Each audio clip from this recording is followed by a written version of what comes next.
व्यासरूपाय विष्णवे नमो वै ब्रह्मनिधे वासिष्ठाय नमो नमः। नमो ब्रह्मण्यदेवाय गोब्राह्मणहिताय च जगद्धिताय कृष्णाय गोविन्दाय नमो नमः।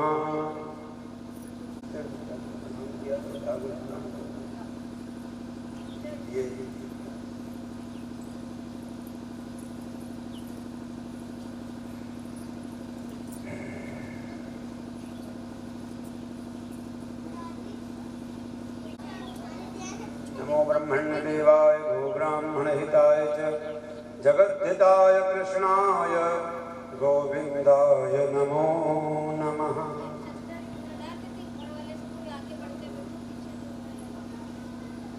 प्रतोष्मीति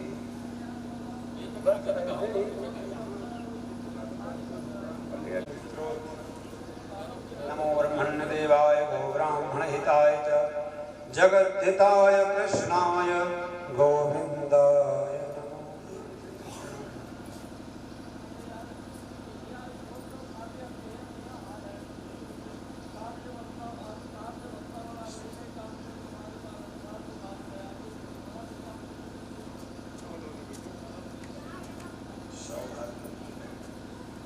पंकजं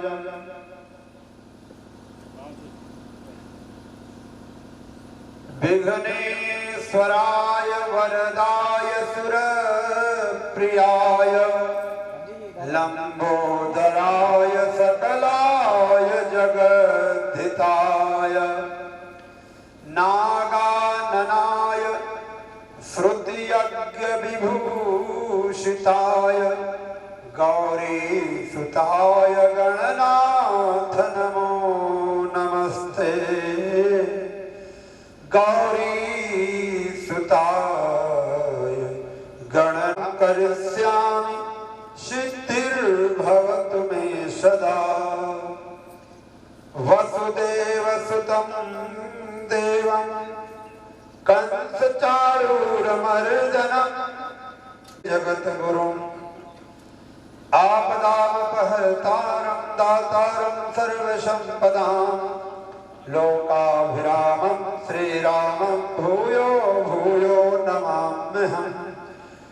भर्जनं भवबीजानाम् अर्जनं सुखसम्पदां तर्जनं यमदूतानां श्रीराम रामेति गर्जनं। रामाय रामभद्राय रामचन्द्राय वेदसे जय हो। रघुनाथाय नाथाय सीताय पतये नमः।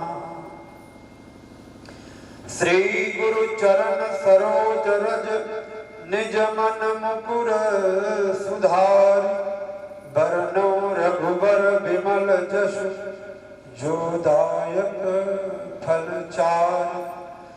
बुद्धिहीन तनु जानिके सुमिरौ पवन कुमार बल बुद्धि विद्या देहु मोहि हरहु कलेश विकार।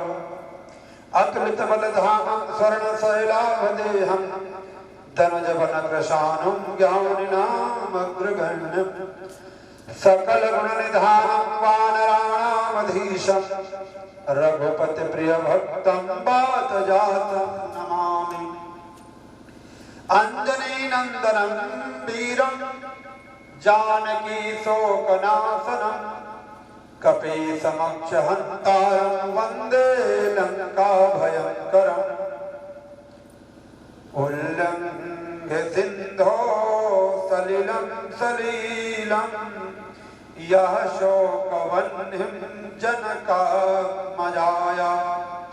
आदाय तेनैव ददाह लङ्कां नमामि तं प्राञ्जलराञ्जनेयम्।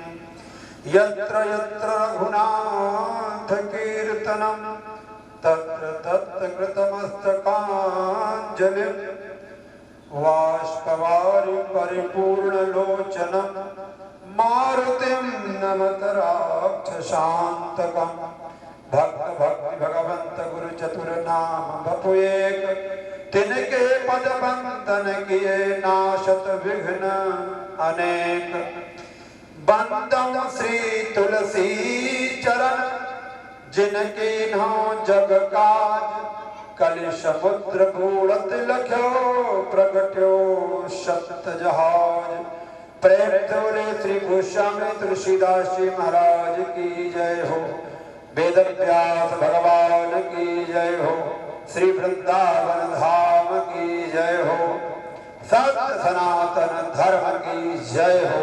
श्रीमद्भागवत महापुराण की जय हो। माता पिता की जय हो। पुत्र गुरुदेव भगवान की जय हो। केवलम कलो नास्तेव नास्तेव नास्तेव गतिरन्यथा। इससे दूर होने का सिर्फ एक ही तरीका है, भगवान नाम की शरणागति, और कोई तरीका नहीं है। कलयुग में केवल भगवान का नाम संकीर्तनम यस्य सर्व पाप प्रणाशनम। इस सुख और दुख से जो मन हमारा अशांत रहता है, इस अशांति से मुक्त होने के लिए भगवान का नाम संकीर्तन करना चाहिए, और नाम संकीर्तन से ही परम कल्याण की प्राप्ति होगी। तो आइए 2 बार हम आप लोग भगवान का पावन नाम संकीर्तन किया जाए, और नाम संकीर्तनोपरांत आज भगवान की पावन कथा श्रवण करेंगे। सीताराम सीताराम सीताराम जय सीताराम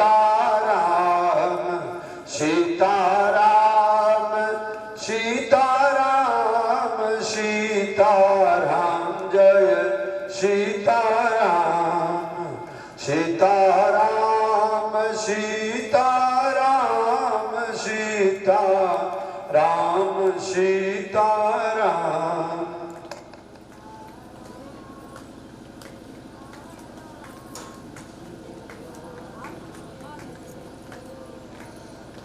जय सीताराम सीताराम सीताराम जय सीताराम सीताराम।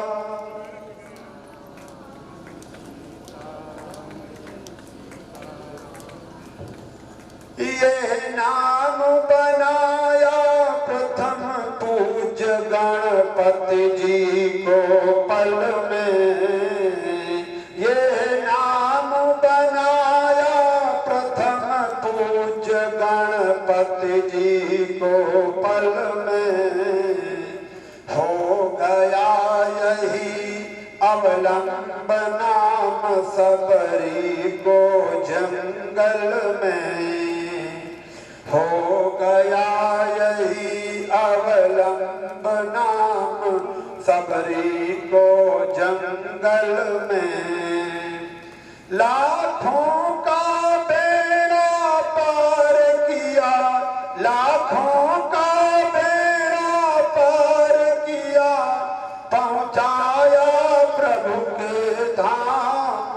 सीताराम सीताराम सीताराम जय सीताराम सीताराम सीताराम सीताराम जय सीताराम सीताराम सीताराम सीताराम जय सीताराम सीताराम सीताराम सीताराम जय सीताराम।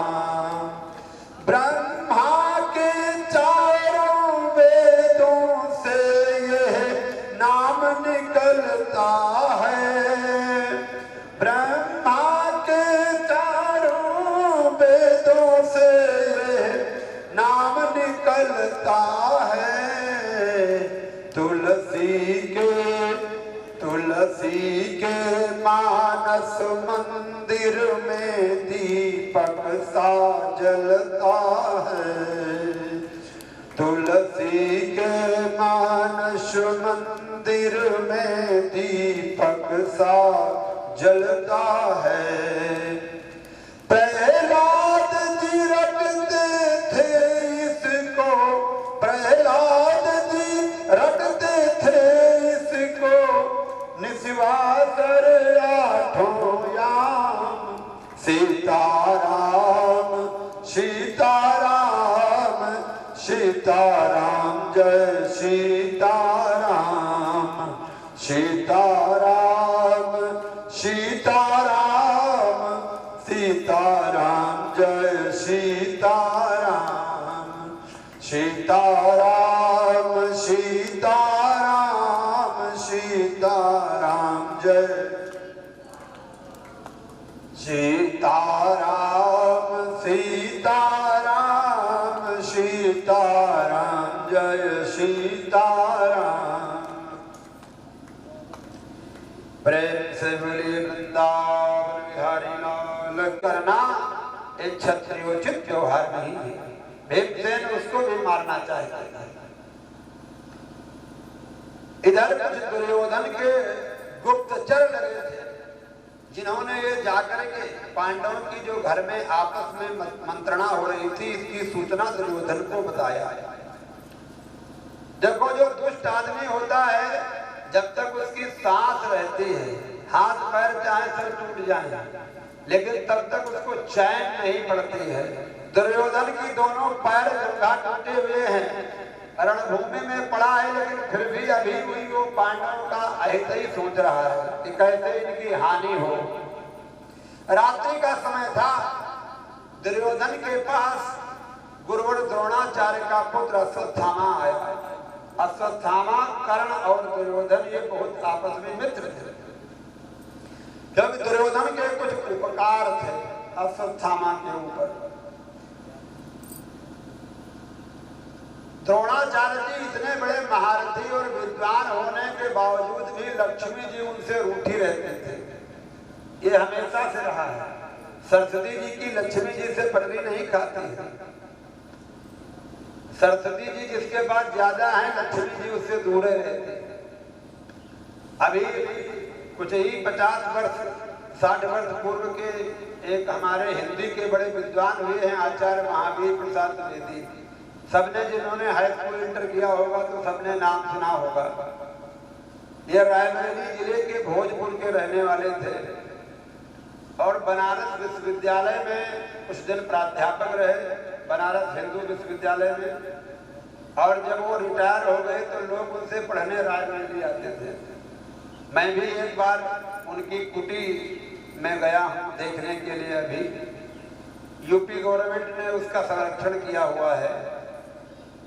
तो इनकी हालत ये थी कि ये बाग में रहते थे, बगीचे में, और वहाँ संस्कृत साहित्य का एक बहुत विशाल काव्य ग्रंथ है, शिशुपाल वधम। इतना कठिन ग्रंथ है कि इसकी बड़े बड़े विद्वान पढ़ करके अर्थ नहीं कर पाते। उन्होंने उसकी टीका किया है आचार्य महावीर प्रसाद द्विवेदी। तो ये जो भी पेंशन पाते थे वो उनकी श्रीमती जी तुरंत ले लेते थे, 1 भी रुपया उनके पास करके, और द्रोणाचार्य जी अपने बेटे को पिलाते थे अश्वत्थामा को। उसने दूध कभी पिए नहीं था, इतनी गरीबी थी। गाय मिलती थी तो दूसरों को दान कर देते थे। ऐसे अपृतग्रही ब्राह्मण थे, जो दान में मिलता था वो दूसरों को दान कर देते थे। तो द्रोणाचार्य जी बड़ी गरीबी में जीवन काट रहे थे। और एक बार जब पांडव राजकुमार और कौरव दोनों जंगल में गेंद खेल रहे थे, अचानक गेंद कुएं में गिर गया। अब वो लोग बड़ा कोशिश किए, गेंद नहीं निकल रहा था। तो द्रोणाचार्य जी ने एक सीख लिया और मंत्र से हवन करके धनुष से मारा तो बाण बन गया और गेंद में छेद हो गया। और एक सीख में दूसरी सीख लगा करके, इतनी पतली सीख, और उससे उन्होंने गेंद को बाहर निकाल दिया। पांडव राजकुमारों ने, कौरव राजकुमारों ने सबसे जाकर के भीष्म पितामह को ये बात बताई कि एक ऐसे आचार्य जी हैं जिनके पास मंत्रों के द्वारा वो बाण में बाण लगा करके गेंद निकाल दिए। तो भीष्म पितामह जी ने कहा वो तो फिर बहुत बड़े धनुर्धर और विद्वान हैं। भीष्म पितामह गए, उनको प्रणाम किया। और ब्राह्मणों का सबसे बड़ा बल क्या है? विप्राणाम बलम विद्या, राज्याणाम सैन्यम बलम। राजा का बल है सेना। जिस राजा के पास सेना न हो उसके पास कौन सा बल है? अब योगी जी के पास फोर्स न हो तो एक ही बात कोई मानेगा? राजाओं का बल है सेना और ब्राह्मणों का बल है विद्या। विप्राणाम बलम विद्या। ब्राह्मणों के पास विद्या रूपी अगर बल है तो उनको कभी कोई हरा नहीं पाएगा। द्रोणाचार्य जी को भीष्म पितामह ने बड़ा सम्मान दिया और कहा कि आपको चावल का माड़ पिलाने की जरूरत नहीं है, 1000 गायें आपको मैं दान करता हूं, खूब दूध पियो। 1000 गाय का दूध कौन पिएगा? अलग भवन दे दिया गया। अब द्रोणाचार्य जी की गरीबी दूर हो गई और राजमहल में रहने लगे और काम तो वही था पढ़ाना। सो पांडव और कौरव राजकुमारों को पढ़ाने लगे। इन्हीं का बेटा था अश्वत्थामा। अश्वत्थामा से दुर्योधन ने दोस्ती कर लिया। जो इस टाइप के लोग होते वो चकड़ भी बहुत होते, होशियार बहुत होते हैं। अश्वत्थामा की दुर्योधन की दोस्ती हो गई और आज जब महाभारत का युद्ध समाप्त हुआ तो दुर्योधन ने अश्वत्थामा को याद दिलाया, देखो मित्र, एक समय था जब तुमको पीने के लिए चावल का माड़ मिलता था और हमारे यहाँ तुमको आश्रय मिला, 1000 गायें तुमको दान दी गई, उसका दूध पिया। तो आज मौका है और मित्रता अदा करने का समय आ गया है। अश्वत्थामा ने कहा कि 18 दिन के युद्ध में बराबर हम युद्ध किए, लड़े, अभी कुछ कमी रह गई है तो बताइए। जब तक ये हमारा जीवन है आपको समर्पित है। ऐसे मित्र होते हैं कि जे न मित्र दुख हो ही दुखारी, अति नहीं पिलो कत पातक भारी। आजकल तो मतलबी आ रहे हैं। ये मित्रता होती है। मित्र का काम है कि जब तक शरीर में प्राण है तब तक मित्रता निभाए हर प्रकार से। गोस्वामी जी कहते हैं कि निज दुख गिरि सम रज करी जाना। अपना दुख जो अगर पहाड़ के समान हो तो उसको धूल के समान समझे। मित्र का दुख रज मेरु समाना। मित्र के ऊपर अगर कोई दुख धूल के समान है तो उसको पहाड़ के समान बड़ा मान करके उसकी सहायता करे। धर्म के द्वारा, शरीर के द्वारा, मन के द्वारा, वचन के द्वारा, जैसे भी हो सके सहायता करनी चाहिए। लेकिन ऐसे मित्र बड़ा मुश्किल से मिलते हैं। अश्वत्थामा ने कहा, मित्र मैं तुम्हारे लिए समर्पित हूं, बताओ अब मैं क्या कर सकता हूं? दुर्योधन ने कहा, देखो जब तक ये 5 पांडव जीवित हैं तब तक हम मरेंगे नहीं, हमारी मृत्यु नहीं होगी। हमको इच्छा मृत्यु का वरदान है। दुर्योधन को यह वरदान था कि जब उसको प्रसन्नता और दुख एक साथ होंगे तभी उसकी मृत्यु हो जाएगी। बहुत ज्यादा खुशी हो और अचानक कोई दुखद समाचार सुनाई पड़ जाए, यानी खुशी और गम जब एक ही साथ होंगे तभी तुम्हारी मृत्यु होगी। ये दुर्योधन को वरदान था। दुर्योधन ने अपने मित्र अश्वत्थामा से कहा, मित्र जब तक 5 पांडवों के सिर काट कर मेरे सामने तुम नहीं ले आओगे तब तक मुझे शांति नहीं प्राप्त होगी। अश्वत्थामा ने मन में विचार किया कि आज मैं 5 पांडवों के सिर काट करके ले आऊंगा। सज्जनों, अश्वत्थामा रात्रि काल में निकल पड़ा। भगवान श्री कृष्ण को पता चल गया अश्वत्थामा और दुर्योधन की जो मीटिंग हुई है इसमें कुछ ना कुछ अवश्य होगा। भगवान ने सायंकाल युधिष्ठिर से कहा, युधिष्ठिर आज हमारी इच्छा है कि हम चलो वन विहार कराएं। भगवान पांचों पांडवों को लेकर के वन की ओर चले गए और जो पांडवों के शिविर बने थे कुरुक्षेत्र में, वहां पर सिर्फ द्रौपदी, कुंती और द्रौपदी के पांचों पुत्र थे। ये सब अपने अपने शिविर में सो रहे थे। रात्रि के समय असुर ला करके तुम्हारे चरणों में रख दूंगा, ऐसी प्रतिज्ञा करके अर्जुन चल पड़े। तदा सुचस्ते प्रमजामि भद्रे यद ब्रह्म बंधो सिर आततायिनः गांडीव मुक्तैर विशिखैरुपाहरे त्वाकृण्ययत्नात् सिदग्ध पुत्रा। और दौड़ पड़े अश्वत्थामा की ओर।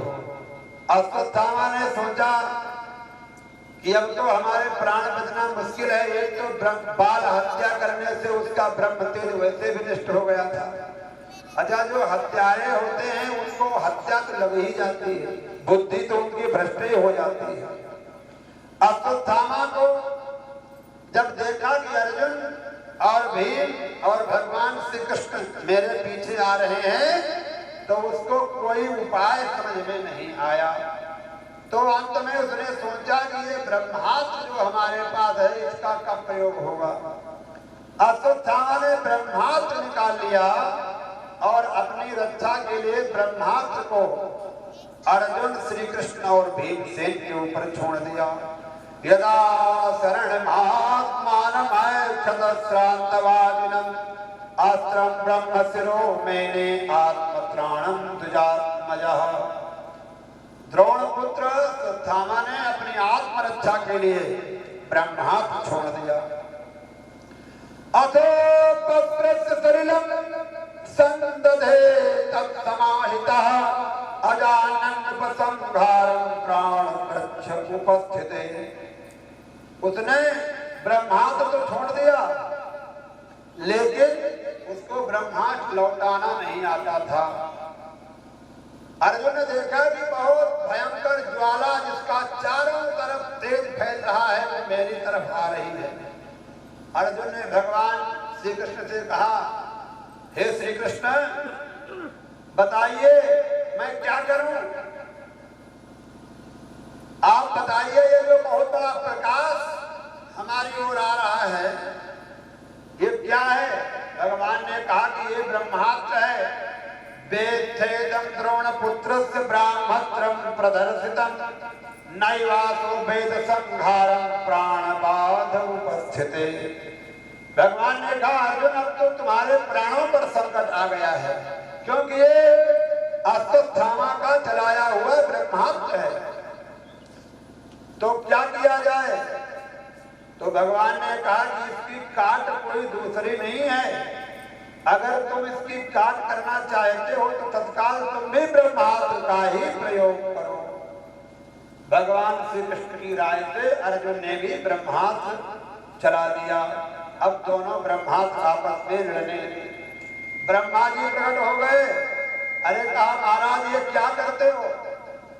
दो ब्रह्मास्त्र आपस में टकरा रहे हैं। तो भगवान ने अर्जुन से कहा कि तुम इस ब्रह्मास्त्र को लौटा सकते हो, तुम इस ब्रह्मास्त्र को लौटा लीजिए। तो अर्जुन ने अपना ब्रह्मास्त्र लौटा लिया और जो अश्वत्थामा का ब्रह्मास्त्र था वो स्तंभित हो गया, रुक गया अपनी जगह पर। और इतनी देर में भीमसेन ने दौड़ करके अश्वत्थामा को पकड़ करके रथ में बांध लिया और रथ में बांध करके ले आए। इस प्रकार से भगवान श्री कृष्ण ने कहा कि अर्जुन, ये जो ब्राह्मण है ये बहुत नीच है, इसने बाल हत्या की है, सोए हुए रात में निरपराध बालकों की हत्या की है, इसलिए तुम इसको मार डालो, इसको छोड़ना ठीक नहीं है। क्योंकि अगर इसको छोड़ दोगे तो ये फिर कोई दूसरा पाप करेगा, कोई दूसरे की हत्या करेगा, इसलिए अर्जुन इसको मार ही डालो। तो भगवान ने जब इस प्रकार से कहा, लेकिन फिर भी अर्जुन के मन में अपने गुरुदेव द्रोणाचार्य का ध्यान आया कि ये जो समस्त विद्याएं ब्रह्मास्त्र जो हमने सीखा है वो इन्हीं के पिताजी से सीखा है। तो जब गुरु जी की याद आ रही तो अर्जुन ने उसको मारा नहीं और बांध करके अपने शिविर को ले चले गए। और वहां जब देख मुखम कर्म जुगुप्सितेन निरीक्ष कृष्णा प्रकृतम गुरो सुतम वाम स्वभावा कृपया नाम च। यद्यपि उसने बहुत जघन्य अपराध किया था, एक नहीं 5 बालकों की हत्या की थी अश्वत्थामा ने, लेकिन जिस समय द्रौपदी ने उसको देखा तो उसके भी मन में गुरुदेव द्रोणाचार्य का चित्र ध्यान में आ गया और सोचने लगी कि ये अपराधी तो अवश्य है लेकिन गुरुपुत्र है। तो द्रौपदी ने वामस भावा कृपया ननाम च, उसको प्रणाम किया। अब बताइए कोई इतना बड़ा अपराध करके आए, 5 मर्डर करके आवे किसी के बेटे का, तो उसको कोई प्रणाम कर सकता है? द्रौपदी ने उसको प्रणाम किया और आप इसको छोड़ दो। तो नकुल सहदेव अर्जुन जितने भी लोग खड़े थे सबने द्रौपदी की बात का अनुमोदन किया और उसको बंधन से मुक्त कर दिया गया। भीमसेन ने श्री कृष्ण से कहा कि अच्छा ये बताइए, आपने शास्त्रों में द्रौपदी कह रही मत मारो तभी आप हाँ हाँ कर रहे हो, आप दोनों तरफ हाँ हाँ करते हो। एक तरफ अर्जुन से कह रहे हो कि इसको मार डालो और द्रौपदी कह रही है ब्राह्मण है गुरुपुत्र है इसको मत मारो, तो भी आप कहते हो हाँ हाँ द्रौपदी ठीक कह रही है। अभिमन्यु तो युद्ध में मारा गया था, उत्तरा जो गर्भ था तो उसने सोचा ये गर्भ ही नष्ट कर दिया है। तो अश्वत्थामा ने उस ब्रह्मास्त्र को उत्तरा के गर्भ में छोड़ दिया।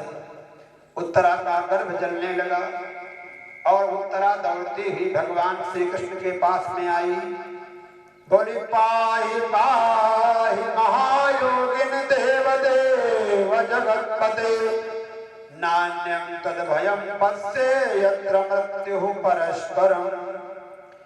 हे देवाधिदेव पाहि पाहि मेरी रक्षा करो रक्षा करो।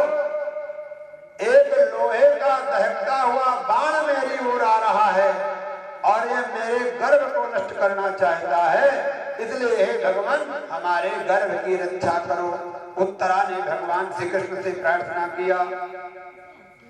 भगवान श्री कृष्ण समझ गए कि अश्वत्थामा जो दुष्ट अश्वत्थामा को इसी द्रौपदी ने अभी प्राण दान किया है और उसने जो पांडवों में के कुल का जो बीज बचा है जो गर्भ है उसको गर्भ में ही नष्ट कर देना चाहता है कि वंश का समूल नष्ट हो जाए। ये दुष्टों का काम है, वो जड़ पर प्रहार करते हैं। तो भगवान श्री कृष्ण ने सुदर्शन चक्र से उत्तरा के गर्भ की रक्षा किया और गर्भ की रक्षा के द्वारा उससे ही महाराज परीक्षित का जन्म हुआ उस गर्भ से। बोले वृंदावन बिहारी लाल की। तो दुष्ट आदमी अपनी दुष्टता कभी नहीं छोड़ता कि जैसे कि प्याज की गांठ समुद्र की धार में 20,000 दफा अनवाई और केसर की पुट लाख दई फिर चंदन रूख की छाया सुखाई। अर्थ तो बताने की जरूरत नहीं है, आप लोग समझ रहे होंगे। समुद्र का जल खारा होता है, समुद्र के खारे जल में चाहे प्याज को आप खूब धोओ रगड़ो लेकिन उस पे कोई फर्क नहीं आता है कि प्याज की गांठ समुद्र की धार में 20,000 दफा अनहवाई और केसर की पुट लाख दई फिर चंदन रूख की छाया सुखाई। और इतने पर भी नहीं, बेला कली में लपेट धरी, फिर चाहे बेला की खुशबू के बेला की कलियों में लपेट के धरो। बेला कली में लपेट धरी, पुण्य खोले थे पास वही फिर आई। और तैसे ही नीच कुनीच की संगति कोटि करे पे कुवास न जाई। इसलिए दुष्ट आदमी से रही मन ओछे नरन ते। बसदेव जी की चचेरी बहन है। क्या चाहिए? तो देखिए, जो वरदान कुंती ने मांगा है शायद आज तक किसी ने नहीं मांगा। कुंती ने भगवान से वरदान मांगा, बेपदा संतना तत्र जगत गुरु भवतो दर्शनम यस्याद पुनर्भव दर्शनम। कुंती कहती है, प्रभु हमारे ऊपर बार बार विपत्तियां आती रही। कोई विपत्ति मांगता है भगवान से? सब तो सुख सुविधा मांगते हैं। कोई कहता है कि हमारी बढ़िया लड़की की शादी हो जाए, पड़ोसी दहेज ज्यादा मिले, दुल्हन बहुत सुंदर हो और दहेजों बहुत मिले, ये सब मांगते हैं। ये कोई थोड़े मांगता है कि हमारे ऊपर मुसीबत आवे, विपत्ति आवे। कुंती ने कहा कि हमारे ऊपर बार बार विपत्ति आवे जिससे हम आपका चिंतन करते रहें, आप कभी आपका स्मरण हमारे हृदय से न जाए। और बिना ऐसे आपकी याद नहीं आती है कि दुख में सुमिरन सब करें, सुख में करे न कोई।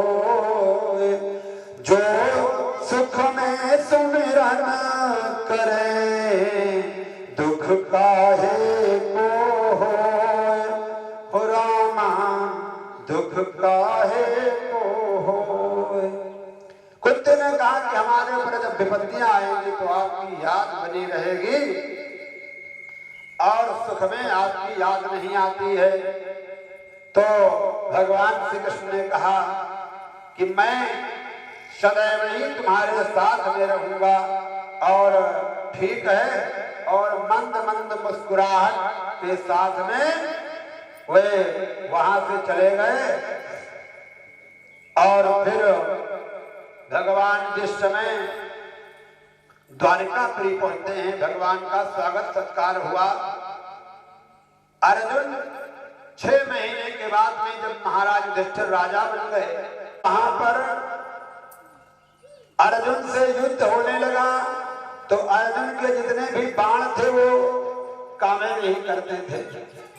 जितने भी उनको ब्रह्मास्त्र, आग्नेयास्त्र, दिव्यास्त्र थे उनके मंत्र ही भूल गए। अर्जुन की कोई शक्ति काम नहीं कर पाई। तब अर्जुन को ये समझ में आया कि हमारे पास जो भी कुछ बल था, जो भी कुछ शक्ति थी, वो सब भगवान श्री कृष्ण के कारण थी। जब इस धराधाम पर भगवान श्री कृष्ण नहीं रहे तो हमारी सारी शक्ति क्षीण हो गई। जैसे ये सारा सिस्टम लगा हुआ है, अगर बिजली चली जाए तो ये माइक को ये साउंड सर्विस से कुछ नहीं कर पाएगा। तो जो बिजली थी वो चली गई तो अर्जुन के सारे अस्त्र शस्त्र सब नाकाम हो गए और उन समस्त गोल भीलों ने गोपियों को लूट लिया। इसीलिए कहा जाता है कि पुरुष बली नहीं होती है, समय हो या बलवान।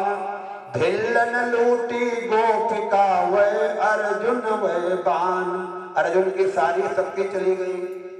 अर्जुन बड़ा दुखी हुए, लौट करके आए, युधिष्ठिर को बताया। युधिष्ठिर ने कहा, भाई अब ये कलयुग का समय प्रारंभ हो चुका है, इसलिए अब हम लोगों को यहाँ नहीं रहना चाहिए। युधिष्ठिर, भीम, अर्जुन, नकुल, सहदेव, द्रौपदी, ये सभी लोग उत्तराखंड की यात्रा कर लिए और उत्तराखंड में जाकर के ये सभी पांचों भाई द्रौपदी के सहित चले गए और उत्तराखंड में जाकर के वहीं पर स्वर्गारोहण हो गया। बोले सच्चिदानंद भगवान की जय हो। और इधर कुछ समय के पश्चात उत्तरा के गर्भ से महाराज परीक्षित का जन्म हुआ। ज्योतिष शास्त्रों के नियमानुसार इनका शिक्षा दीक्षा हुई और शारदवत नाम के जो गुरुदेव के संरक्षण में परीक्षित जी का पालन पोषण हुआ और कृपाचार्य के द्वारा इन्होंने धनुर्वेद की शिक्षा ग्रहण की। राजा परीक्षित को कृपाचार्य जी ने धनुष, ज्योतिष, धर्मशास्त्रों की का ज्ञान दिया और इसके पश्चात जब ये थोड़ा बड़े हुए, 9 वर्ष की जब अवस्था हो गई तो इनको राजकाज की व्यवस्था देखने लगे। 11 वर्ष की अवस्था में महाराज परीक्षित का इरावती के साथ में पाणी ग्रहण संस्कार हुआ। रानी इरावती के साथ में महाराज परीक्षित का विवाह हुआ। समुत्तरस्य तनयाम प्रेम इरावती जन्मे दयादि चतुरस्तस्यामुत्पाद सुतान। इरावती से विवाह हुआ। महाराज परीक्षित ने गंगा तट पर अश्वमेध यज्ञ किया। एक बार राजा परीक्षित जब अश्वमेध यज्ञ के समय दिग्विजय करने के लिए निकले तो उन्होंने देखा कि जंगल में एक गाय और एक बैल जा रहा है।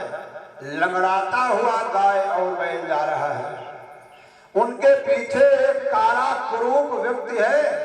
वो काला कुरूप जो है वो मूसल से गाय और बैल को मार रहा है। राजा परीक्षित ने देखा तो उसको डांटा।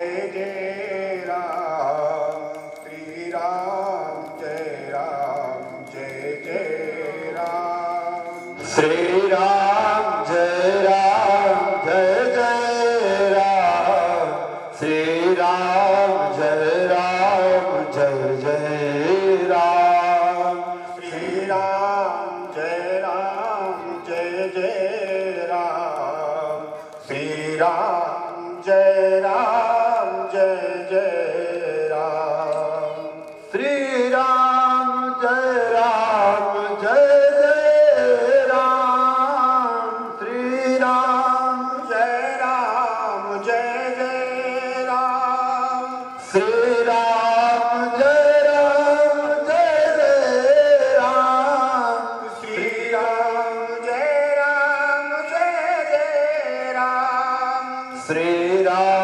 जय राम जय जय राम, श्री राम जय राम जय जय राम, श्री राम जय राम जय जय राम, श्री राम जय राम। कलयुग हूँ, मेरे अंदर चाहे कितने अवगुण हों, लेकिन एक सबसे बड़ा गुण है।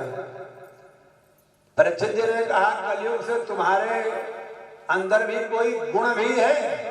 हम तो समझते थे कि तुम सारे अवगुणों की खान हो।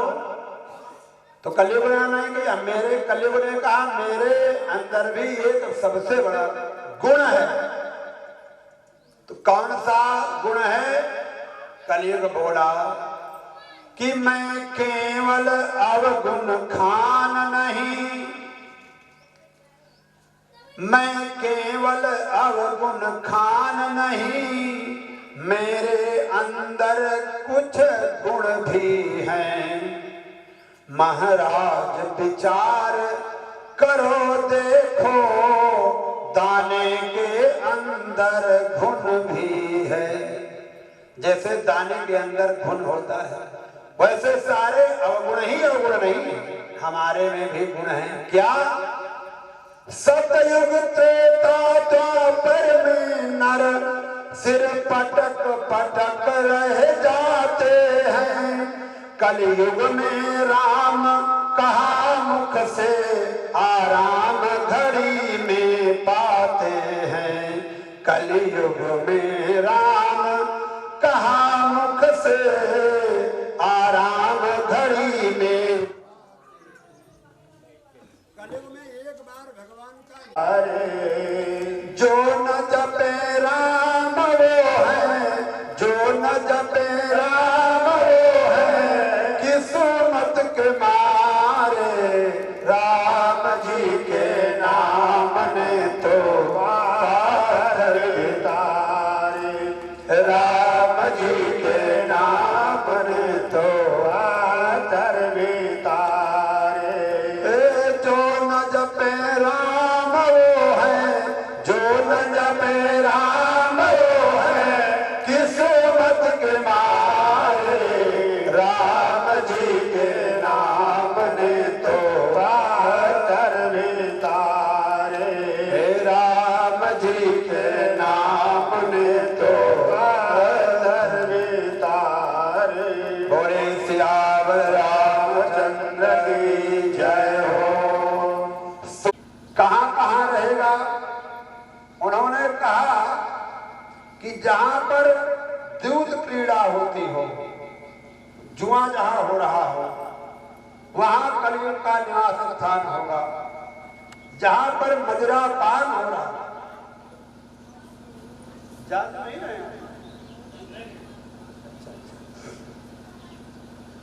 द्यूतम, जहां पर जुआ होता हो वहां कलयुग का निवास स्थान है। जहां पर मदिरा पान होता हो वहां पर कलयुग का निवास है। और जहां पर चोर निवास करते हो, चोरी होती हो, वो कलयुग का निवास है। और जहां छोड़ो तुम्हारे साथ हम क्या युद्ध करें। और अर्जुन को मैं जानता हूं, ये राजा विराट के यहाँ नाच गाना सिखाने का काम करते थे, इनका ये प्रहन्नला बने थे। तो मैं इनके साथ भी युद्ध नहीं करूंगा। अगर भीमसेन चाहे तो थोड़ा बहुत हमसे दाएं बाएं लग रहे हैं कि युद्ध कर सकते हैं।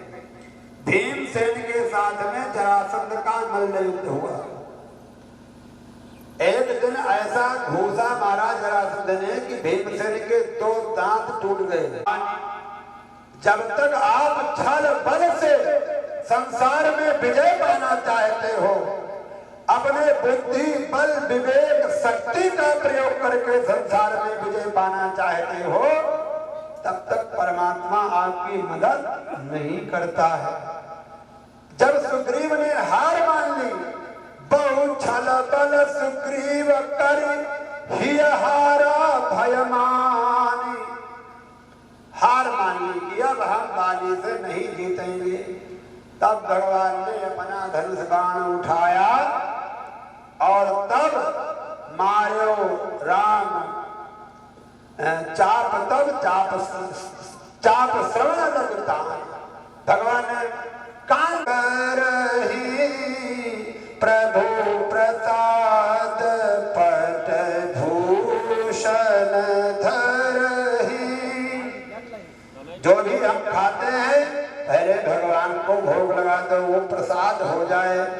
जो भी हम पहनते हैं वस्त्र आदि भगवान को समर्पण कर दीजिए, तब ग्रहण किया जाए तो प्रसाद रूप में स्वीकार करें। कलयुग के निवास करते ही उसका प्रभाव हुआ और महाराज परीक्षित के प्यास लगने लगी। राजा लौटते समय उन्होंने प्यास के मारे गला सूख रहा था राजा का। तब तक उन्होंने जंगल में देखा एक ब्राह्मण देवता आसन लगाए, नेत्र बंद किए, हाथ में माला, मृगचर्म पर बैठे हुए थे। विप्रकीर्ण जटा छठनम रौरवेलाजिनेन च विशुष्यतालुदकं तथा भूतमयाचत अलब्धतृणभूम्याद्रस सम्प्राप्तार्घ्यसूनृतः अवज्ञात्मिवात्मानं मन्यमानश्चुकोपः। विप्रकीर्ण जटा छठनम, ब्राह्मण जो देवता जो बैठे थे उनकी जटाएं बिखरी हुई थी, ध्यान में मस्त थे। राजा सम्मान दे रहा है तो आप समझो ये सम्मान नहीं दे रहा, ये हमको नशा पिला रहा है। आज हमको बहुत सम्मान दे रहा है और कल को अगर सम्मान में जरा भी चूक हुई तो हमारे क्रोध आएगा। तो कोई सम्मान दे रहा है अच्छी बात है, लेकिन आप किसी से सम्मान की अपेक्षा न करो। सम्मानम सुरापानम, सम्मान को सुरापान की भांति समझो। गौरवम गौरवम समान, जितना तुम्हारा गौरव बढ़ेगा, नाम होगा, उतना ही समझो गौरव नरक है। हमारे पिताजी थे तो उनको हमने ये देखा, ये अनुभव की बात है। वो अगर खेत में बैठे तो वहां 4 लोग खड़े, पंडित जी तभी थोड़ा काम था, नहा रहे सुबह 4-5 बजे, तभी 2-4 जने खड़े, थोड़ा काम था। कहीं गए हैं तो 4 लोग घेरे खड़े हैं। अरे अपना काम करना मुश्किल, भोजन खाना पानी मुश्किल। तो जितना ज्यादा आपका गौरव बढ़ेगा उतना ही आपके लिए मुसीबत है। आप बिजनेसमैन होकर दुकान बैठेंगे, धंधा नहीं कर पाएंगे। 4 लोग दुकान में उनको चाय भी पिलाओगे और जिसका काम बन जाएगा वो तारीफ करेगा, और जिसकी बात नहीं सुनोगे बहुत घमंडी आदमी है, हम 10 बार गए सुना ही नहीं हमारी बात। अब ये किसी प्रधान जी से पूछो क्या हालत है, विधायक जी से पूछ लो तो उनके पास और ज्यादा अनुभव होगा। चाहे दिन रात लगे रहे, सबको कोई खुश नहीं कर सकता। भगवान से लोग खुश नहीं है तो मनुष्य की बात छोड़िए। तो जितना जिसका ज्यादा गौरव बढ़ गया, गौरवम रौरवम समान, वो समझो नरक है। प्रतिष्ठा सुकरी विष्ठा, और जो ज्यादा मान प्रतिष्ठा की इच्छा रखता है वो भी ज्यादा सुखी नहीं रह पाता है। प्रतिष्ठा को समझो सुकरी विष्ठा के समान त्याग समझो।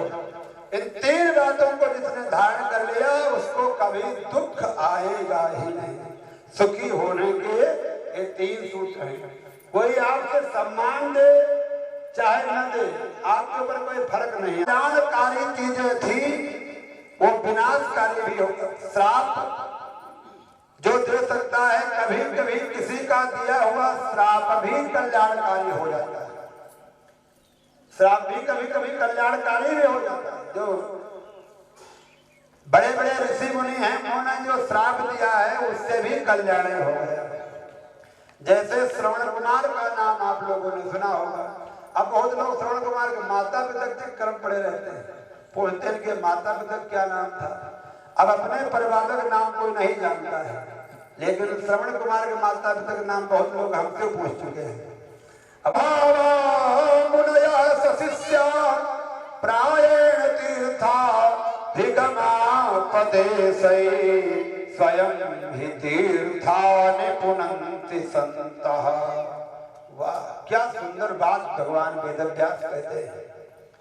जिस समय गंगा जी भूतल पर आई तो भगवान शिव से बोली, प्रभु मेरे जल में तमाम पापी दुराचारी लोग आएंगे, स्नान करेंगे, अपने पापों को धोएंगे, तो मैं तो अपवित्र हो जाऊंगी। तो भगवान शिव ने गंगा जी से कहा, देवी अगर तुम्हारे दिल में पापी दुराचारी लोग स्नान करेंगे तो उसके साथ साथ में बड़े बड़े ऋषि मुनि संत महात्मा भी तो स्नान करेंगे। तो प्रायेण तीर्थाभिगमापदेश स्वयं ही तीर्थानि पुनन्ति संतः। संत लोग आकर के तुमको पवित्र कर देंगे। संतों की तपस्या और तपोभोग जो उनका शरीर होगा उसका स्पर्श पा करके तुम पुनः पवित्र हो जाओगी। एक बागपत जिले में वो स्थान आता है सुगताल, जहां पर गंगा तट पर महाराज परिचित ने कथा सुनाई थी। अब एक बार वहां जाना है, अभी जा नहीं पाए हैं। वहीं पर सुखदेव जी ने प्रथम कथा सुनाई है। वहां सारे ऋषि लोग एकत्र हो गए। अत्र वसिष्ठ चमनः शरदवान अरिष्ट में मेरे भ्रमुरंगिराश्च पराशरो काधिसुतो धरामा उतत्थ इंद्र प्रमदेधम बाहो।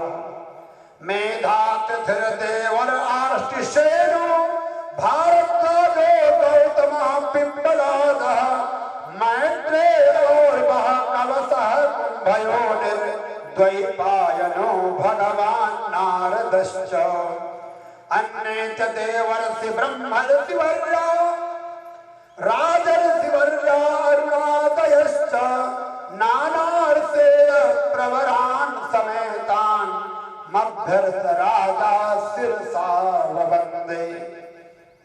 वहां पर अत्रि, वशिष्ठ, च्यवन, शरदमान, अरिष्टनेमि, भृगु, अंगिरा, पराशर, विश्वामित्र, परशुराम, उतत्, इंद्र, इदमबाह, प्रमद, मेधातिथि, देवल, अष्टसेन, भारद्वाज, गौतम, पिप्पलाद, मैत्रेय और कवश, महर्षि अगस्त, भगवान वेदव्यास और नारद जी, ये सब ऋषि लोग महाराज परीक्षित से मिलने के लिए आए और वहां पर सबने मिलकर के महाराज परीक्षित को आशीर्वाद प्रदान किया। राजा परीक्षित ने सबका स्वागत किया और जब सभी बैठ गए तो राजा परीक्षित ने सबका धन्यवाद ज्ञापन किया। अहो वयं धन्यतमान महत्तमानो ग्रहणीय शीला राज्याकुलम ब्राह्मण पाद शौचा दूरात् सृष्टम बत गर्भ। महाराज, ये जो हमको श्राप हुआ है उससे मैं धन्य हो गया। अब देखिए, श्राप को पाकर के महाराज परीक्षित अपने को धन्य मानते। कभी कभी श्राप भी कल्याणकारी हो जाता है। राजा परीक्षित कह रहे हैं कि मैं तो धन्य हो गया। इतने लोगों को कभी आप एक जगह इकट्ठा कर पाएंगे? जितने महात्मा लोग हमको आशीर्वाद देने यहाँ इकट्ठा हो गए हैं, ये हमारे लिए श्राप नहीं है, बड़ी कृपा हुई। ऐसे से महान संतों का समागम मुझे बैठे बैठाए सहज ही प्राप्त हो गया। ये हमारे लिए बड़े सौभाग्य की बात है। देखो, इससे ये शिक्षा मिलती है कि दैव प्रारब्ध बस आपको जो प्राप्त हुआ है उसका अभिनंदन कीजिए, उससे दुखी मत होइए। हाय अब का होगा, हाय जाया। एक कहानी सुनाई जो पुराण शैली है, ये दृष्टांत वाली शैली है, इससे अच्छा समझ में आता है। नारद जी ने सुखदेव जी से कहा, मैं आपसे एक प्रश्न पूछना चाहता हूँ। सुखदेव जी ने कहा, बताइए। नारद जी ने कहा, महाराज ऐसा था, एक गांव में दो आदमी रहते थे। एक व्यक्ति था, उसका एक नेत्र था और जो दूसरा था उसके दोनों नहीं थे। दोनों जा रहे थे, रास्ते में एक कुआं था, तो जो दोनों नेत्र से अंधा व्यक्ति था वो कुआं में गिर गया। और उसके बाद जब दोनों लोग धर्मराज के यहाँ पहुंचे तो धर्मराज ने पूछा कि इसके दोनों नेत्र नहीं थे और तुम्हारे एक नेत्र था, तो तुमको इसकी बाह पकड़ लेना था। कुएं में गिर गया, तुम दोनों लोग साथ साथ चल रहे थे, क्यों नहीं पकड़ा? तो जो एक नेत्र वाला आदमी था उसने कहा, हाँ ये तो गलती हो गई, हमको रास्ता दिखाना चाहिए था। तो सुखदेव जी से पूछा, तो फिर बताइए कि जो एक नेत्र वाला आदमी था, धर्मराज को उसको दंड देना चाहिए कि नहीं देना चाहिए? नारद जी तो चक्कर में डाल देते हैं तुरंत। तो सुखदेव जी भी चक्कर में पड़ गए। बोले, जो दोनों आंखों से अंधा था उसको तो पता ही नहीं था आगे कुआं है कि खाई है क्या है, लेकिन जिसके एक आंख थी उसको तो ये पता था कुआं है, तो उसको रोक लेना चाहिए था। अगर उसने ऐसा नहीं किया तो ये दंडनीय है। तो कहा, महाराज फिर वही हाल है तुम्हारा। अब तुम ब्रह्म ज्ञानी हो, तुम्हारे एक नेत्र है और गृहस्थ व्यक्ति जो है वो गृहस्थी कुआं डूबा पड़ा है, उसका तो अपना काम दिखता है। तो अगर तुम इस समय राजा परीक्षित का उद्धार नहीं करोगे तो तुमको दंड देना चाहिए कि नहीं देना चाहिए? तो सुखदेव जी के पास इसका कोई जवाब ही नहीं था। नारद जी ने अपने वाक जाल में उलझा करके और सुखदेव जी को वहां पर ले आए। बोले सुखदेव भगवान की आरती कर दीजिए। कपूर से आरती करा दीजिए। सुखदेव जी के आगमन पर आरती होना चाहिए। कंबुज सुतात कंठम ओम श्री सुखदेवाय नमः व्यासपुत्राय नमः। बोले सुखदेव भगवान की। सुखदेव जी जिस समय वहां पर पधारे सभी के शरीर से सुगंध आ रही है और छोटे छोटे बच्चे चारों ओर से उनको घेरे हुए हैं। ये सुखदेव भगवान का स्वरूप है। चारवायताक्षो नसतुल्य कर्ण, और उनके कान बड़े सुंदर हैं।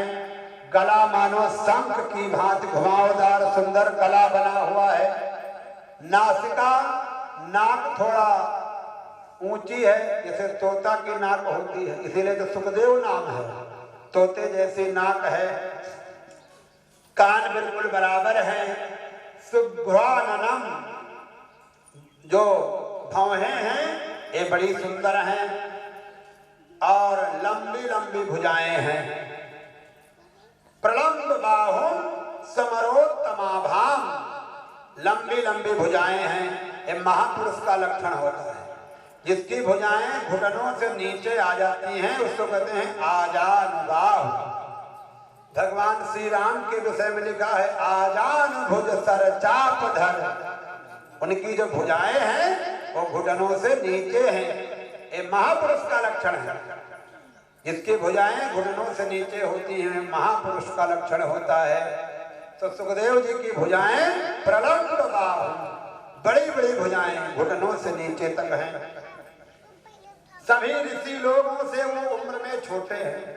16 वर्ष की अवस्था है, लेकिन सभी ऋषिगण जो है उनके सम्मान में खड़े हो गए।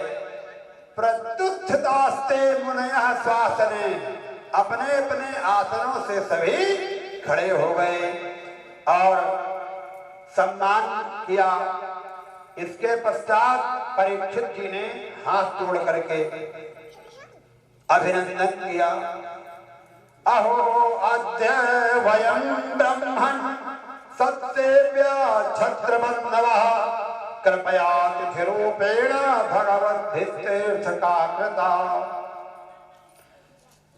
महाराज परीक्षित कहते हैं कि महाराज आपके आने से ये तीर्थ को आपने पवित्र कर दिया। ये भूमि एक तो गंगा का तट पहले पवित्र था और आपके जब यहाँ चरण कमल पड़ गए तब ये तीर्थ हो गया।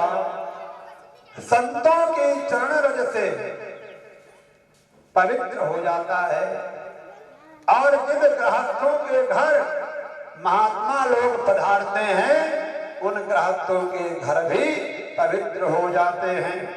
एसां संस्मरणात् पुंसां सद्यः सिद्ध्यन्ति वै गृहाः किं पुनर्दर्शन स्पर्श पाद शौचासनादिभिः। जब घर में कोई संत पधारता है, कोई विद्वान पधारता है तो उसके चरण धो करके और घर में छिड़कने से घर पवित्र हो जाता है। अब तो ये परंपरा खत्म हो गई। पहले जब घर में कोई संत ब्राह्मण आता था तो उसके पैर धोए जाते थे। अब तो पैर छूने खत्म हो गया। गांठ तो यम सिराह, भगवान मृत्युंजय का पंचमुख का स्वरूप है। मृत्युंजय नाम तो बड़ा प्रचलित है, मृत्युंजय जाप भी बहुत होता है। भगवान मृत्युंजय का जो स्वरूप है वो पंचमुख वाले भगवान मृत्युंजय हैं। चारों दिशाओं में अलग अलग सिर हैं और एक ऊर्ध्वमुख है, आकाश की ओर देख रहे हैं और उनके 10 भुजाएं हैं। 10 भुजाओं में से 2 भुजाओं में भगवान मृत्युंजय के अमृत कलश है। हस्ताभ्याम कलशत द्वयामृत रसै राप्लावयन्तम शिरो। भगवान मृत्युंजय उन दोनों कलशों को अमृत को अपने सिर पर उड़ेल रहे हैं। ये भगवान मृत्युंजय का स्वरूप है। मृत्युंजय भगवान प्रकट हुए। सनकादि ऋषियों ने बालक को प्रेरणा दिया तो बालक ने भगवान मृत्युंजय को प्रणाम किया। और मृत्युंजय को जब उसने प्रणाम किया तो भगवान मृत्युंजय के मस्तक से जो अमृत बहता है उस अमृताभिषिक्तन हो गया बालक का और उसको भी आयुष्मान का वरदान प्राप्त हो गया। बोले मृत्युंजय भगवान की जय। अब उन मृत्युंजय भगवान की कृपा से जो प्रकंड के पुत्र थे वो हो गए मार्कंडेय, उन्हीं का नाम हुआ मार्कंडेय ऋषि। अब भगवान शिव ने जब उसको अमृत से अभिषेकित कर दिया तो अन्नपूर्णा ने पूछा कि महाराज ये जो आपने किया है इसकी फाइल देखी है, 2-4 दिन इसकी उम्र के बचे हैं और तुमने इसको आयुष्मान कर दिया। तो भगवान वरीयाने सते प्रश्न कृतो लोकहितम नप आत्मविसम्मतः पुंसां श्रोतव्यादिषु यः परः श्रोतव्यादि राजेन्द्राणां सन्ति सहस्रतः अपश्यतामात्मतत्त्वं गृहेषु गृहमेधिनां निद्रया हीयते नक्तं व्ययवायेन च वावयः दिवाचार्थे हया राजन् कुटुंब भरणेन वा। सुखदेव जी कहते हैं कि हे राजन, गृहस्थी लोग जो अपने काम धंधों में उलझे हुए हैं उनकी निद्रया हीयते नक्तम, नक्त माने रात्रि, रात्रि तो निद्रया हीयते नींद में चली जाती है। व्यवायेन च वावयः, काम धंधे में दिन चला जाता है, धन कमाने में चला जाता है और बाकी समय कुटुंब घर परिवार का पोषण भरण करने में सारी जिंदगी चली जाती है। लेकिन जब बुढ़ापा आता है तो उस व्यक्ति की जब मृत्यु आती है, आखिरी टाइम आता है, तो जिनको पढ़ा लिखा करके पोषण करके घर परिवार को पालने में सारी जिंदगी गंवा दिया वो तो सब अपने अपने काम में लग जाते हैं। अब उनका कोई हाल पूछने वाला नहीं रहता। अब कोई परिवार बड़ा संस्कारी हुआ तो पूछ लिया भूख तो नहीं लगी है, प्यास तो नहीं लगी है, लेकिन जो शरीर को जो कष्ट होता है वो तो कोई दूसरा छीन नहीं सकता। जैसे किसी के शुगर हो जाए, पथरी के दर्द होने लगे, किडनी में प्रॉब्लम हो कोई, ये 7 दिन में मृत्यु हो जाएगी, ये राजा परीक्षित को पता चल गया कि 7वें दिन तक्षक डस लेगा। और हमको आपको पता नहीं है, सबको पता है कि 7 दिन में ही मृत्यु हो जाएगी, क्योंकि ब्रह्मा जी ने 7 दिन तो बनाए हैं। ये यहाँ पर रूपक है, यहाँ पर रूपक का प्रयोग किया गया है। वास्तविकता ये है कि सबकी 7 ही दिन के बाद मृत्यु हो जाएगी, 8वां दिन ही नहीं बना है। तक्षक क्या है?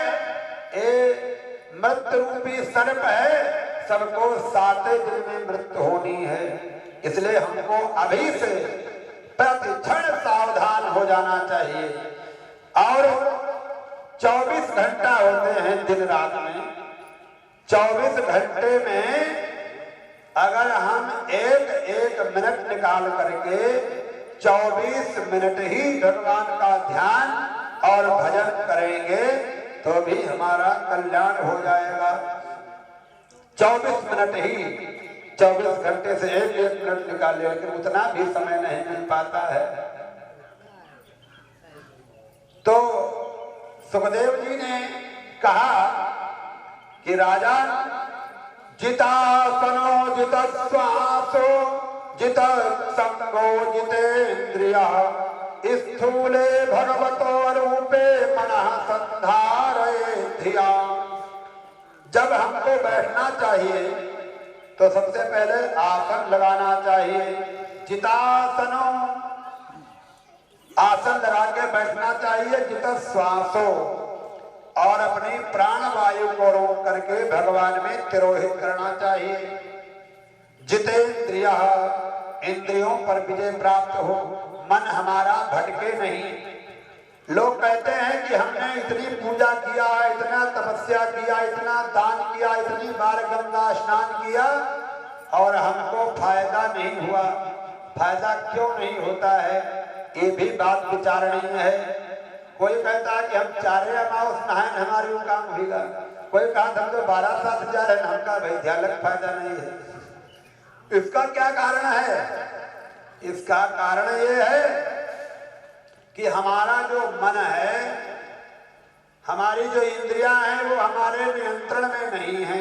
इसीलिए हमारी पठन्ति पार्ष्णि प्रपदे रसातलम् महातलम् विसृजोऽथ गुल्फौ तलातलम् वै पुरुषस्य जङ्घे द्वैजान्ये सुतलम् विश्वमूर्ते रूरुद्वयम् वितलम् चातलम् च महीतलम् तज्जघनम् महीपते नभस्तलम् नाभिसरो गृह्णन्ति उरस्थलम् ज्योतिरनीकमस्य ग्रीवामहर्वदनम् वै जनोऽस्य तपोरराटीम् विदुरादिपुंसः सत्यम् तु शीर्षाणि सहस्रशीर्षः।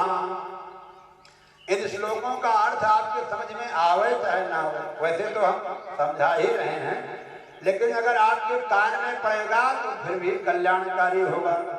जैसे गांव घर में जब किसी के बीच सांप काटता है तो झाड़ने वाले लोग होते हैं। अब बच्चे नहीं जानते होंगे, हम लोगों ने देखा है, तो वो लोग जो मंत्र बोलते हैं उसका कोई मतलब नहीं होता है, कोई विभक्ति प्रत्यय समास नहीं होता है। ऐसे ऐसे मंत्र हैं। छुकाली तपोलोक है, सहस्त्र सिर वाले भगवान का मस्तक समूह सत्यलोक है। इंद्रादि देवता भगवान की भुजाएं हैं। भगवान का एक विराट स्वरूप है जो गीता में अर्जुन को भगवान ने दर्शन कराया है। इस भगवान के विराट स्वरूप का वर्णन है। इंद्रादि देवता भुजाएं हैं, दिशाएं कान हैं, शब्द जो है वो श्रवणेन्द्रियां हैं, दोनों अश्विनी कुमार नासिका के छिद्र हैं। गंध जो है घ्राणेन्द्रिय है नासिका, और जो अग्नि है भगवान का मुख है, मुखादग्निरजायत, वही वेद कहता है। और जो नेत्र हैं ये दोनों अंतरिक्ष हैं, देखने की शक्ति सूर्य है, और उनकी जो रात और दिन है ये भगवान की ही पलकें हैं। ये भगवान का विराट स्वरूप है, संपूर्ण विश्व इसी में समाहित है। भगवान का भूविलास ब्रह्मलोक है, तालु जल है, और जिह्वा ही भगवान की रस है। वेद भगवान का ब्रह्मरंध्र है, और यमराज भगवान की दाढ़ें हैं। अब इसी बात को रामचरितमानस के लंका कांड में मंदोदरी और रावण के संवाद में भी कहा गया है। श्रवण दिशा 10 वेद पखानी, मारुत श्वास निगम निज बानी, अधर लोभ जम दसन कराला, माया हास जीव प्रतिपाला। देखिए गोस्वामी जी ने वेद मंत्रों को कितना सुंदर हिंदी में चौपाई में बंद कर दिया है। ऐसे ऐसे महापुरुष हैं। तो ये कहने का मतलब ये है कि संसार ये जो भी है ये सब परमात्मा के ही शरीर के अंग अवयव हैं। इसीलिए तो कहा गया है वसुधैव कुटुंबकम्, इसमें कोई बाहरी है नहीं। हमारी संस्कृति कितनी महान है, और फिर भी कुछ धूप कौन है, मेरी सृष्टि कैसे हुई है। और ब्रह्मा जी चारों ओर अपनी गर्दन घुमाकर देखने लगे, इससे ब्रह्मा जी के 4 मुख हो गए। परिक्रमण व्योम विवृत नेत्र चत्वारि लेभेन दिशक मुखानि। ब्रह्मा जी के 4 मुख उत्पन्न हुए। और फिर ब्रह्मा जी ने सोचा कि मैं कौन हूं, और जिस कमल पुष्प पर ब्रह्मा जी आसीन थे उस कमल की नाल के बहुत नीचे तक ब्रह्मा जी गए, लेकिन उसका कोई आदि अंत नहीं मिल पाया। अंत में ब्रह्मा जी को एक आवाज सुनाई पड़ी कि तप करो, तपस्या करो। तो ब्रह्मा जी ने कई हजार वर्षों तक प्राणवायु को रोक करके तपस्या किया और फिर उनको भगवान का दर्शन हुआ। भगवान का दर्शन करके ब्रह्मा जी ने भगवान की स्तुति की। ज्ञातोऽसि मेद्य सुचिरान्ननुदेह भाजा न ज्ञायते भगवतो गतिरित्यवद्यम् नान्यत्वदस्ति भगवन्नपि तन्न शुद्धम् माया गुण व्यतिकरात् विभाषी। हे प्रभु, मैं जानना चाहता हूं कि मैं कौन हूं और मैं किस लिए उत्पन्न हुआ हूं। तो ब्रह्मा जी को भगवान ने सृष्टि ज्ञान का उपदेश किया और फिर ब्रह्मा जी को सृष्टि करने का आदेश दिया। तो ब्रह्मा जी ने 10 प्रकार की सृष्टि उत्पन्न की। 10 प्रकार की सृष्टि में ये जो 14 भुवनों में अलग अलग सृष्टि है। स्वेदज जीव जो स्वेद पसीना से उत्पन्न होने वाले अपने आप उत्पन्न होते हैं। अंडज जीव जो अंडा से उत्पन्न होने वाले हैं। जरायुज जीव जो झिल्ली के अंदर होते हैं। इस प्रकार से तिर्यंग माने पशु पक्षी जो अंडों से उत्पन्न होते हैं। अब देखिए यहां पर जो आधुनिक विज्ञान है उसमें बहुत सी चीजें ऐसी हैं जो विज्ञान की समझ से परे हैं। सृष्टि का विधान यह है कि तमाम जीवों की उत्पत्ति विज्ञान उसकी व्याख्या नहीं कर सकता। विज्ञान का कथन है कि बंदर से मनुष्य का विकास हो गया। ये बात एक बार मान भी लिया जाए तो फिर बंदरों की प्रजाति लुप्त हो जाना चाहिए था। अगर बंदर सब मनुष्य में परिणत हो गए तो बंदरों की प्रजाति कैसे चलेगी? उसको नष्ट होना जाना। अच्छा, ये भी छोड़ दीजिए, हमारे शरीर के अंदर बिना किसी प्रयत्न और विकार के जुआ पैदा हो जाते हैं। जुआ चिलवा शरीर के पसीने से पैदा हो जाते हैं। अब ये साइंस कैसे सिद्ध करेगा कि जुआ चिलवा कैसे पैदा होता है, इनका कैसे विकास हो गया है? कौन सा जीव पहले था वो नष्ट हो गया, उससे पैदा हो गए। 2 खुर वाले जो जीव हैं, कुछ जिनके खुर 2 होते, कुछ का खुर एक ही होता, जैसे हाथी घोड़ा इत्यादि। शास्त्र ये कहता है कि कश्यप ऋषि ने इस सृष्टि की रचना किया। 2 खुर वाले, 4 खुर वाले जीव, उड़ने वाले पक्षी, इनकी सबकी सृष्टि का विस्तार हुआ है ब्रह्मा जी के द्वारा। इतने प्रश्न हैं कि विज्ञान एक ही सवाल में उलझ जाएगा और अंत में विज्ञान को भी ये मानना पड़ता है कि सृष्टि का नियंत्रक कोई ऐसी ऑलमाइटी पावर है जो जनरेटिंग, ऑपरेटिंग एंड डिस्ट्रॉइंग करती है। ऐसी कोई ऑलमाइटी पावर है और अगर वो सत्ता को हम ना स्वीकारें, हम कहते नहीं ये कुछ नहीं होता है, ये सब अपने आप मिलकर बन जाता है, तो ये अपने आप बनना ये संभव ही नहीं है। जब तक कोई शक्ति किसी को जोड़ेगी, अरे अपने आप कॉपी पेंसिल रख दो तो लिखेगा भी नहीं जब तक कोई दूसरा लिखने वाला नहीं होगा। तो इस सृष्टि का जो विस्तार है ये ब्रह्मा जी ने सावित्र, प्राजापत्य, ब्रह्म और बृहत, ये 4 वृत्तियां हैं। गृहस्थ के लिए 4 वृत्तियां हैं। सबसे पहले ब्रह्मा जी की सृष्टि में जितने भी जीव उत्पन्न हुए हैं भगवान की प्रेरणा से, उन सबके लिए भोजन की, पोषण की सारी व्यवस्था भी परमात्मा के द्वारा की गई है। जैसे जो मांसाहारी जीव हैं उनके लिए मांसाहारी व्यवस्था है, जो जीव शाकाहारी हैं उनके लिए शाकाहारी व्यवस्था है। जंगल में रहने के लिए अगर परमात्मा ने सिंह बाघ बनाए हैं तो उनके भोजन के लिए भी छोटे छोटे जीव बना दिए हैं, उससे उनका पोषण होता है। अब देखिए जो ईश्वर की सृष्टि का क्रम है कितना वैज्ञानिक और क्रमबद्ध है। सबके लिए व्यवस्था है, चाहे जीव मांसाहारी हो चाहे शाकाहारी जीव हो।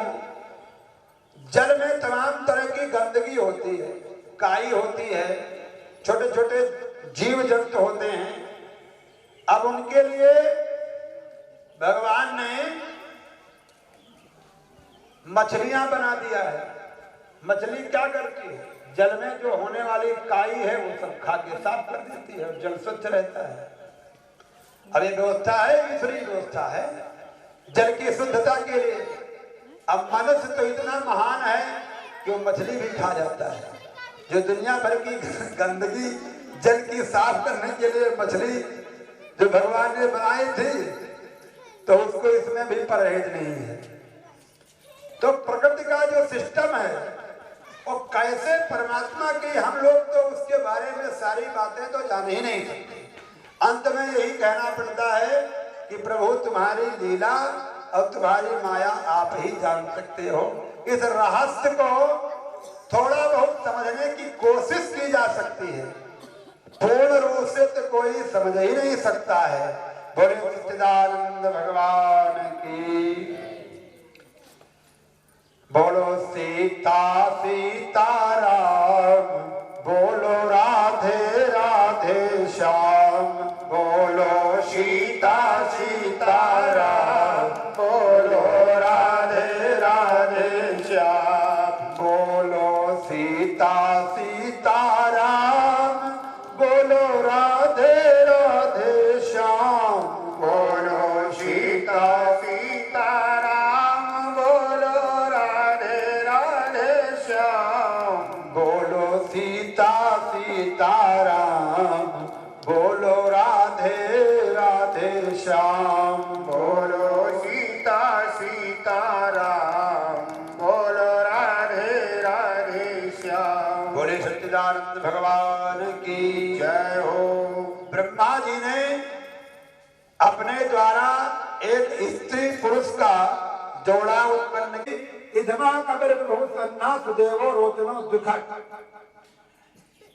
तोष प्रतोष संतोष भद्र शांति स्मृति इधम कवि विभूषण सुदेव और रोचन, ये तुषित नाम के देवता उत्पन्न हुए यज्ञ के द्वारा। इसके पश्चात ब्रह्मा जी ने अपने पुत्र अत्रि को सृष्टि करने की आज्ञा दिया। तो अत्रि महाराज अनुसुईया जी के साथ में वृक्ष नामक कुल पर्वत पर तपस्या करने के लिए गए और वहां पर पलाश और अशोक के बहुत वृक्ष लगे हुए थे। उस जंगल में तपस्या किया और अत्रि मुनि ने तपस्या के द्वारा भगवान को प्रसन्न किया। तो त्रिदेव ब्रह्मा विष्णु आकर के अवतार ग्रहण किया। भगवान विष्णु के अंश से दत्तात्रेय, ब्रह्मा जी के अंश से चंद्रमा और भगवान रुद्र के अंश से दुर्वासा जी का।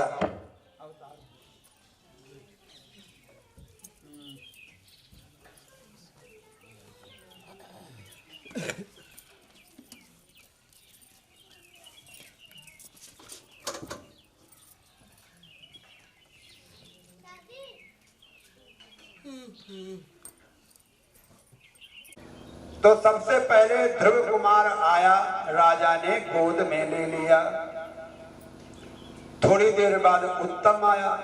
अब जिनकी दोनों पत्नियों में अगर आपस में ईर्ष्या द्वेष होगा तो उनकी संतानों में भी परस्पर होड़ लगेगी, ये तो बात तय है। क्योंकि गांधारी और कुंती तो आपस में देवरानी जेठानी थी। उसमें युधिष्ठिर का जन्म पहले हो गया और दुर्योधन का जन्म नहीं हुआ था।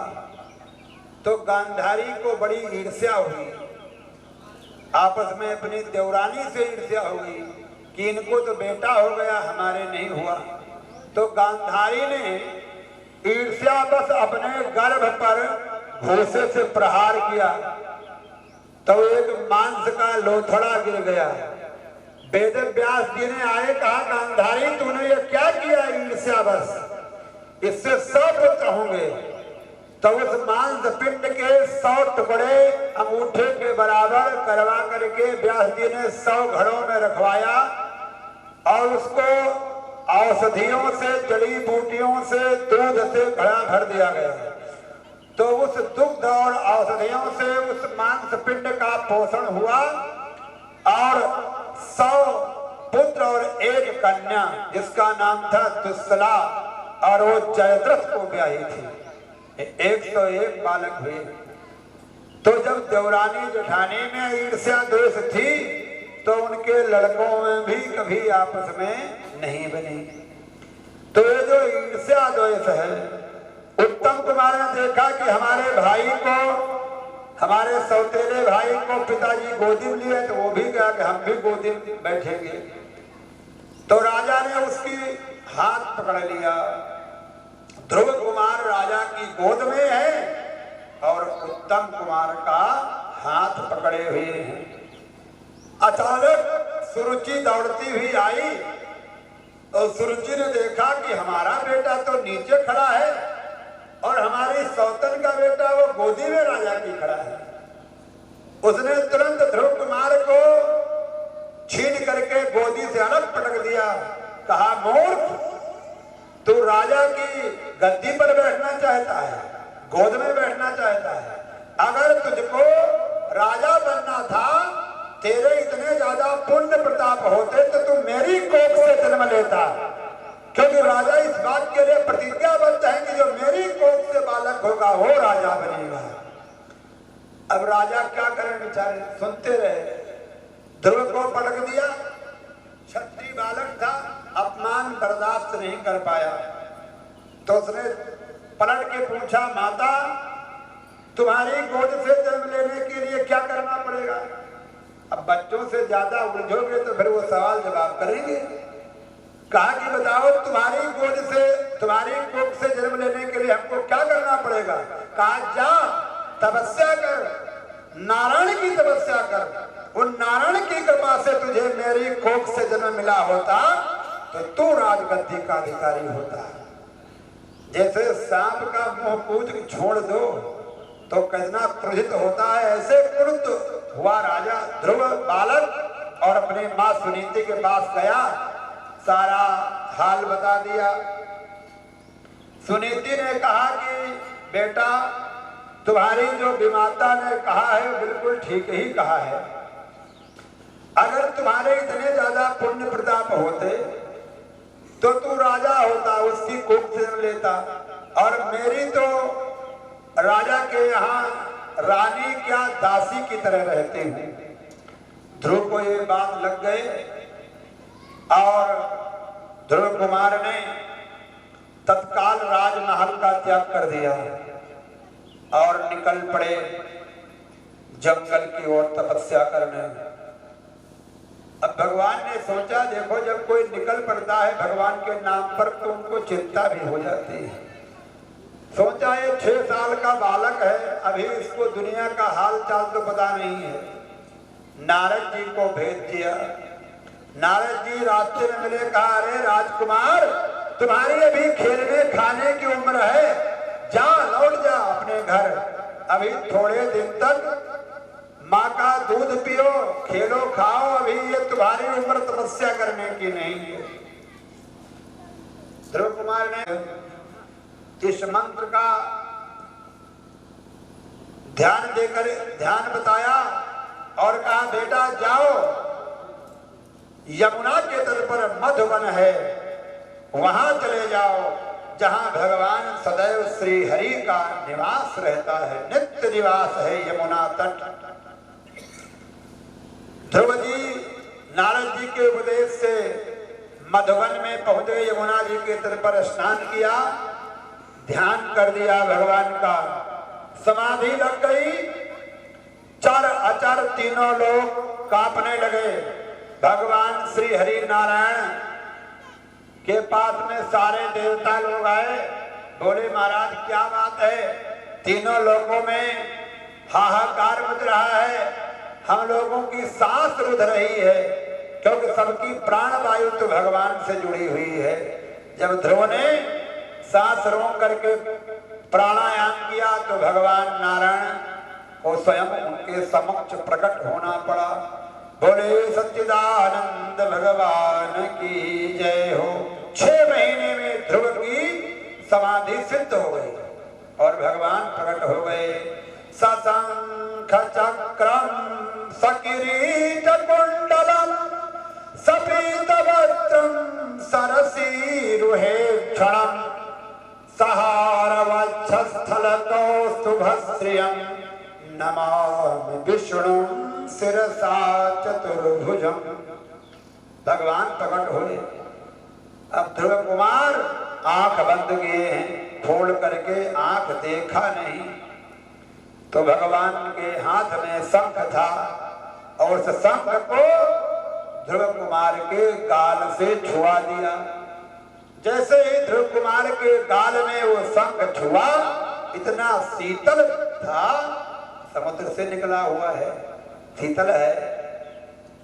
तो अच्छा, आप लोग एक बात समझते हैं, ये जो समुद्र यहाँ पृथ्वी पर ध्रुव सगलाने जपे वो हरि नाम पायऊ अचल अनुपम ठाम पायऊ अचल अनुपम ठाम। भगवान का ही नाम। अच्छा, किसी का नाम अगर उल्टा सीधा लोगे, किसी का नाम लेके देखो, काम कोई आदमी रहे और उसका नाम राम जी हो तो रामजिया कह के देखो क्या हाल होगा। और भगवान का नाम चाहे जैसे लो, हर प्रकार से उल्टा सीधा जपो, फिर भी कल्याणकारी है। ऐसा कौन सा व्यक्ति है जो उल्टा सीधा नाम लेने पर भी खुश हो।